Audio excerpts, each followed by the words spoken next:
বিসমিল্লাহির রহমানির রহিম। আসসালামু আলাইকুম ওয়া রাহমাতুল্লাহি ওয়া বারাকাতুহু। আপনারা সকলে ভালো আছেন? আমি আপনাদের ছোট ভাই অথবা সন্তানের মতন, আমি মোহাম্মদ আলী। জুলাই আন্দোলনে আমি একটা শো হারাই। ইভেন আমি আমার শরীরের আরো অনেক জায়গায় আমার বুলেট লাগে।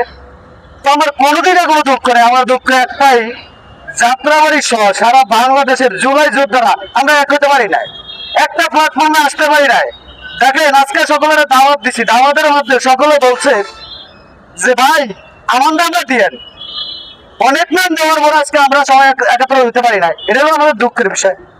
আর সবচেয়ে মূল যে বক্তব্যটা, এটা হলো আমরা যে এই যে বিএনপি সরকার যেটা তাল বাংলা সুন্দর নাটক শুরু করছে, বাংলাদেশের মাননীয় প্রধানমন্ত্রী জনাব তারেক রহমান, উনি কিন্তু আমি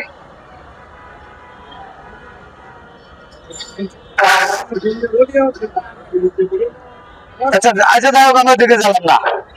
তা আমি আপনার কাছে সম্পূর্ণ একটা রিকোয়েস্ট করি, জুলাই যোদ্ধারা আমরা একটা প্ল্যাটফর্মে আসি। আর আমাদের যে সন্তান অভিভাবক কোরআনের পক্ষ থেকে যে দলিল ছাড় যে প্রোগ্রাম করে, ওনার সম্বন্ধে আমি জানি না আপনাদের কারোর কোনো ধারণা আছে কিনা, কিন্তু আমার ধারণা আছে। জুলাইয়ের পর থেকে এই মানুষটা আমাদেরকে নিয়ে এত পরিমাণ খাচ্ছে, কিন্তু আমরা তার বিনিময়ে তার শুধু অপমান অবদৃষ্টি করছি, বিনিময়ে তারা কিছু দিতে পারি নাই। ওনার অবদান হয়তো আমাদের এখানে কেউ জানে না, আমরা জানি। যখন আমাদের ট্রিটমেন্ট হয় নাই, তখন উনি কিছু কিছু মানুষকে দিচ্ছে মাসিক যে একটা বেতন হিসাবে ওনাকে ট্রিটমেন্টের খরচ দিছে, এ দলিল স্যার।